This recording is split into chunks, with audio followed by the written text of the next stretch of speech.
My name is Supre. So Gator TV. Tune in.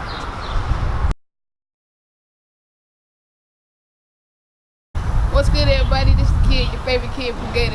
You're now tuned in to another episode, Bossed Up Boss Talk with the Boss, episode 4. Hey, lay around. You're gonna love this.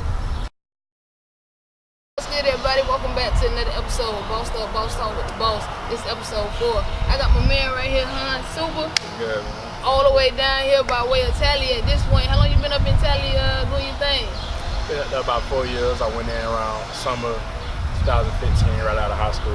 Okay. So Tally like considered home pretty much at this point because you've been up there so long. Yeah, pretty much. I made it my home. I got my little apartment up there. I'm pretty much staying there now. So that's basically my home, first home now. Okay, first home. Because I know that you just graduated. Congratulations, man. 3 times, 4 times, 5 times for that. That was a big step on its own. But you actually pursued 2 degrees. Yeah. So let's talk about that. Like, what made you pursue 2 degrees, and what was it like pursuing 2 degrees at the same time? Okay, first I went in. I wanted to do something in the health field coming out of high school. I started doing health science. Mm-hmm. I started doing well. That's when I started speaking to the administration and stuff, trying to set myself up after college just to see what I could do. Right. And they seen potential in me, and they seen I was doing good in health science. They like, why don't you do a psychology type double major? Get yourself out there more, build your resume. You can learn a lot of things that'll help you career-wise. So that's what got me into it. So that was like your freshman year, sophomore year when they gave you the opportunity, or like? I want to say I'll say around junior year. I played football at the time, so they'll pay from a summer school while I was up there. So I was up there taking extra classes and stuff, and at the time I was getting good grades out of 4.0, and they told me, they think I could do the double major. They usually don't recommend it for people, but they saying I was doing real well, so they told me, try to go for it. So you pretty much came highly recommended, basically. Yeah. They seen the potential in me. Yeah. That's what's up. And you didn't let them down because 4 years later, here it is. You got a health science degree and also a psychology degree.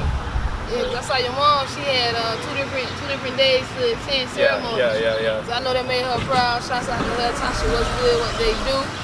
You did a great job right here with this one. So, what do you plan on doing with those 2 degrees, health science and psychology? Do you feel like that's something you can use together, or would you have to separate them to utilize them, or do you just want to, plan to infuse them to take you to the next level?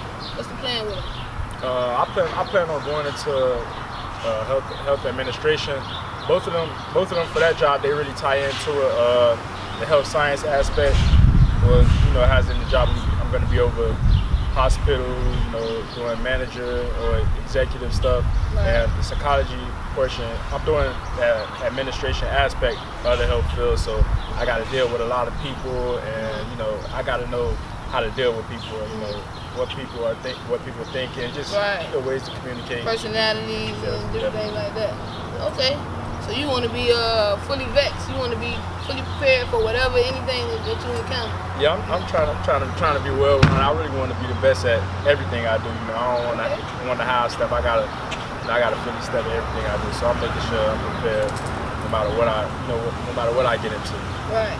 So let me ask you, how was it managing football and being an athlete of your standards, and also pursuing 2 degrees and staying academically involved as well, and being able to sustain that? Was it hard to balance, or do you think you found like a good regimen for yourself? I found that I feel like I had a good balance, but I'm not gonna say it was easy. It took up a lot of my time, but I had homeboys who went up to college before that ain't do so good. So me, I was just learning from other people's mistakes. I knew what came with it. They told me how hard it was. Right. And I knew what I wanted. I seen my vision. I knew exactly what I wanted. My mom back home. I got little brothers and sisters, and I want them to do. I know they're gonna follow my footsteps, so I gotta make sure I lead by example. So I just kept at it. Right. Okay. Just to mention, kind of like, how does this play a part? Because I know that you lost your older brother a while back to gun violence. Does that play a part with you now being the oldest brother?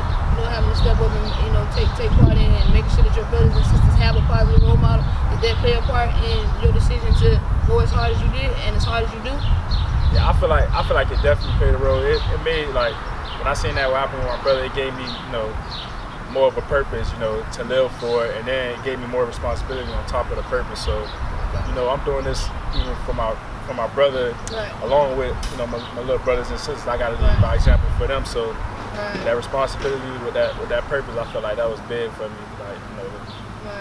So one of the things I was gonna ask you was what keeps you motivated. I guess is that one of the things that keep you motivated as well. Yeah, definitely. Yeah. Mom, everybody really back at home. You know, I got friends, I got a bunch of people that always supported me. Okay. Alright. We're gonna take a quick break. What's good, everybody? We're back. We had some technical difficulties. We had to move it on the inside, but nonetheless, we're back again. Boss talk with the boss, with the man, Supre. So let's get right back into it. You were talking about the things that motivated you. So what were some of the challenges that you faced during your, time in school?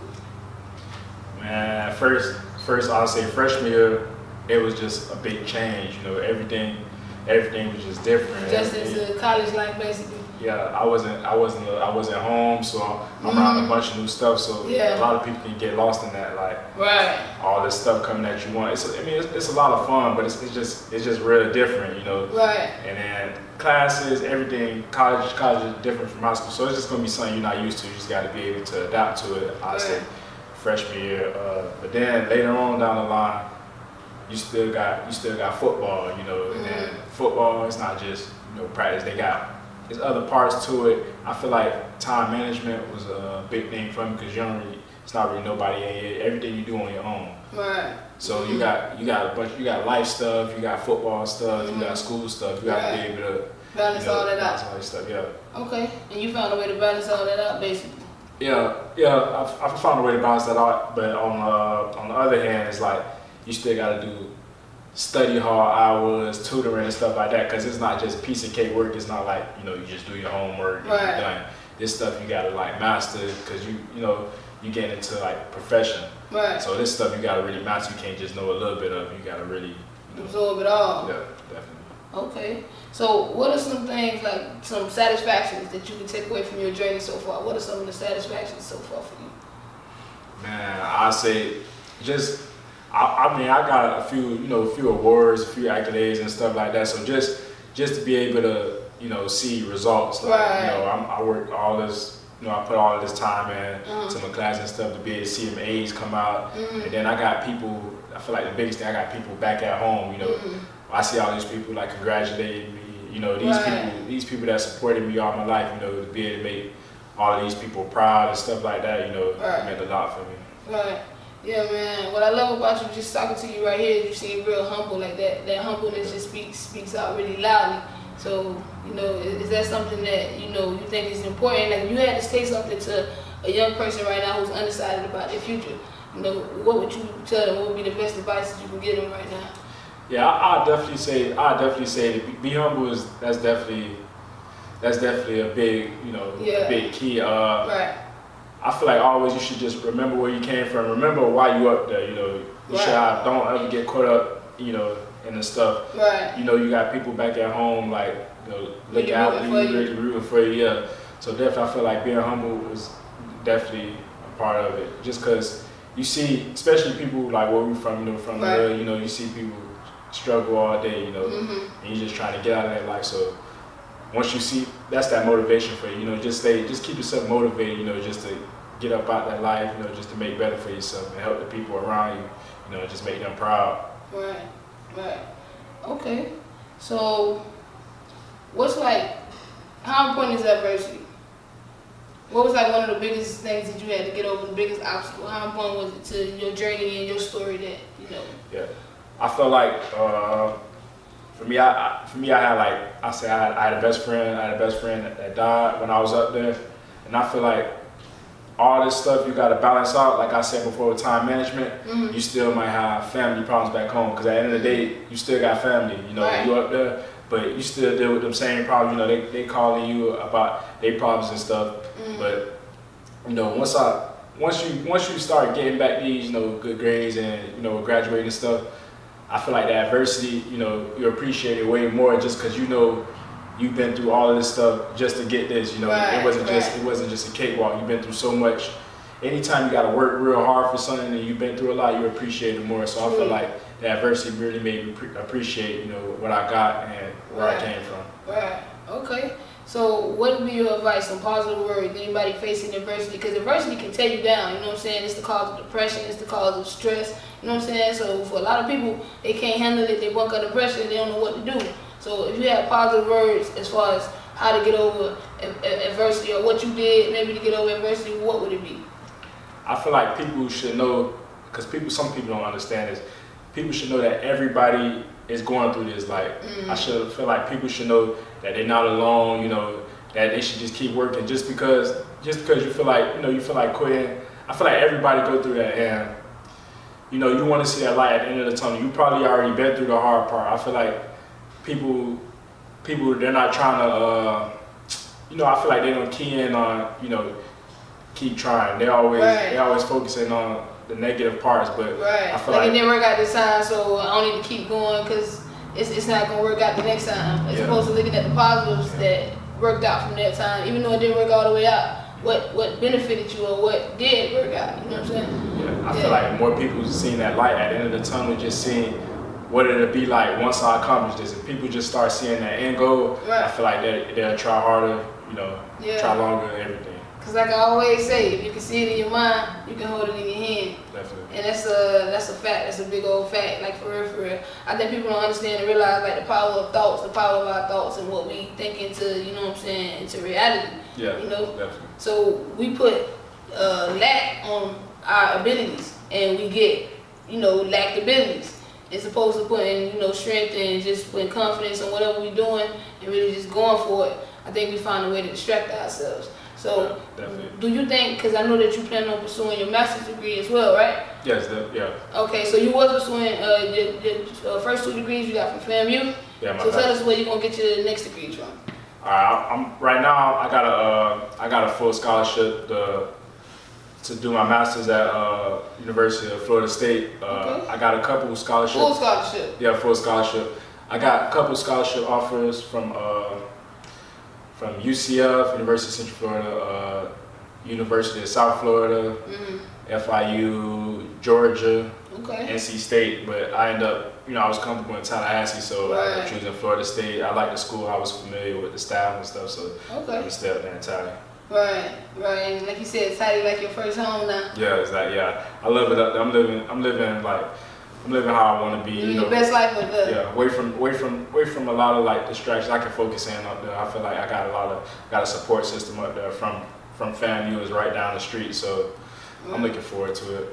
Okay. Like I said off camera when we first linked up today, this is Boss Up, Boss Talk with the boss, and I feel like what you're doing is like boss moves. But you know, you pursue 2 degrees and you ain't even stopping there. You finna go to the next level, and you got a full scholarship. You know what I'm saying? Like, so that means that you really did what you had to do at that last level to even, you know, be given opportunities to pursue the next level. So what's next after this level? Because I know you got the health administration that you're gonna do, and you be a part of that to eventually own up to something that's yours. That's yours, right? So right now I'm trying to get my master's in public health, and while I'm getting my master's, I want to start like entry level health administration. After that, I plan on going into like executive positions, so I can eventually get CEO. I can start being, you know, the owner of these hospitals, maybe rehabilitation centers like that. But I also got, I didn't talk about before, I got like another goal. I want to getting my doctorate degree, but I want to do it like community based. I want to give back to kids. Maybe I can give to kids in the health field, whether it be, you know, healthcare and stuff like that, being able to give back to the kids who don't have healthcare, or I want to do something, you know, community-based, college-based, where I can, like, you know, get kids placements into college, anything to give back. I feel like everybody, once they get to a certain level, they should be able to serve back to where they're from. Definitely. So how big is that to you? Like, you know what I'm saying, like being investing in your community and giving back and stuff like that? I mean, it's like, I feel like my community pretty much raised me, you know, and I feel like it was people, me coming up, that looked out for me, that didn't have to look out for me. So that was real big for me, and you know, I believe in, you know, good karma, and I feel like, you know, once you give back and once you do good by people, good things happen to you. So. Right. I like that. So it was something that impacted you, so it's something you want, you know what I'm saying, pay that. for basically and keep it going. Yes, that. Okay, I like that. So how long would it take you to pursue your master's degree? That'll be another 4 years, or how does that work? No, my master's degree is only 2 years. Okay. Then they got you know, internship, so I'll be already getting started in my field before I even graduate. So once I graduate, you know, I'll probably get a job right out of, like, hired right out of the master's program. But it's basically between 1.5 and 2 years. Right. Okay. I know I was talking to your mom. She said you're real big about, like, just staying financially, you know, financially educated, financial literacy and stuff like that. Let's talk about that real brief before we close out. Because, I mean, you drove up in an Infinity, so, you know, you got to be doing something right. You in school, you in Italy, so talk about that a little bit. Like, did that play a part in, does that play a part in college life and just being financially aware of things you got to be aware of? Yeah, I definitely, well, at FAMU, they do a lot of stuff people don't know about, talk about. I started off already, like, building my credit while at FAMU. They have financial literacy classes, like within your class, like even teachers will bring people over from Wells Fargo. People all the time, like, you know, from the school, they try to get students, the college kids, to, you know, start building their credit and start being able. Well, why is credit important though? Because I don't think a lot of people know or understand. I realize. Yeah, credit really important, just because you know, people, when you leave college, they want to do things like own a home, own cars and stuff, and most of that money is not really up front. And the way you handle your credit through college, and, you know, you're getting, like, that's telling others, like, you know, investors that, you know, you're going to be able to pay them back. He's financially literate, and he'll be able to, you know, pay this money back or stuff like that. They can trust you, basically. Right, exactly. Okay, so I know that played a big part in what you're doing, and I know moving forward you don't want to mess up anything. Yes. So you're going to definitely stay on the right track with that. Yeah, got to. Yeah, most definitely. Alright, so another thing I wanted to ask you about, because I know that you pursued those 2 degrees and you was actually summa cum laude. How does it work? Yeah, summa cum laude. Okay. That's the highest honors, you know, 3.8 GPA or above. Okay. Summa cum laude, yeah. So you said 3.8 or higher? Yeah. Okay. And in both of those you... Both of my degrees I finished around 3.9-ish, and I got a couple B's here and there, but most of the time I got straight A's. Yeah. Okay. So I definitely wanted to key in on that and talk about that, how, you know what I'm saying, important that was, and that's definitely, like, a big smack on the resume. Yeah. You know what I'm saying? So briefly, how important do you think it is to make sure you have a backup plan besides sports and stuff like that? Because, you know, you are also an athlete, but your main concern seems to have been your academics. So, you know, how important do you think it is to just have a backup plan? Even if you are a great athlete, you got a, you know, full scholarship to this school, that school, you never know, something can happen, you know, you fall, break your ankle, get an injury or something like that. So how important is having a backup plan? I feel like that's really important. Football is definitely, you know, fun. It's a great sport, especially while you're younger. But, you know, the farther you go along, the less and less people make it to that level. And football is something that it never lasts forever, you know what I'm saying? And you know, the degrees, they can't take that away from you. They always be able to take football away from you, because eventually we all stop playing. Right. You know, and I feel like a lot of people should key in on building the future for themselves after football, because and you can do it while you're playing football. So some people just lock in, like, strictly on football. Like me, I know how the game go. You know, they was paying for my education, paying for me to go to school. But I knew if I get hurt, it's the next person up. You know, it's so many people coming to college. So, you know, I did what I had to do, and I made sure I built a future for myself, because I know nobody else gonna do it for me. You know, so, you know, that was really important for me. Okay. Any final words you want to give to anybody out there? Shout anybody out? You know what I'm saying, before we close out. I just wanted to, you know, shout out my mom. You know, I love my mom. Tasha was good.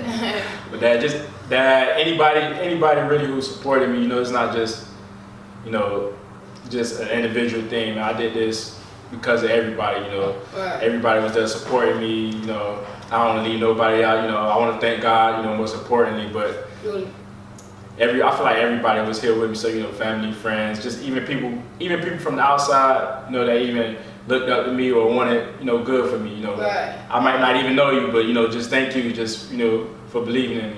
That's real. That's real, and that's that humbleness I was talking about in the beginning. So yeah, man, we pretty much closing out with that. Supre, y'all make sure y'all look out for him. Y'all look into him. He got 2 degrees, health science and psychology, and he's pursuing to go on to bigger and better things. He said a master's in public health. Public health, yeah. Public health to be one of the masters of public administration, health administration. So y'all lay around for that. Thank y'all for tuning in. This has been another episode, Boss Talk with the Boss. This is the kid, your favorite kid, Gator, and we out. Bow.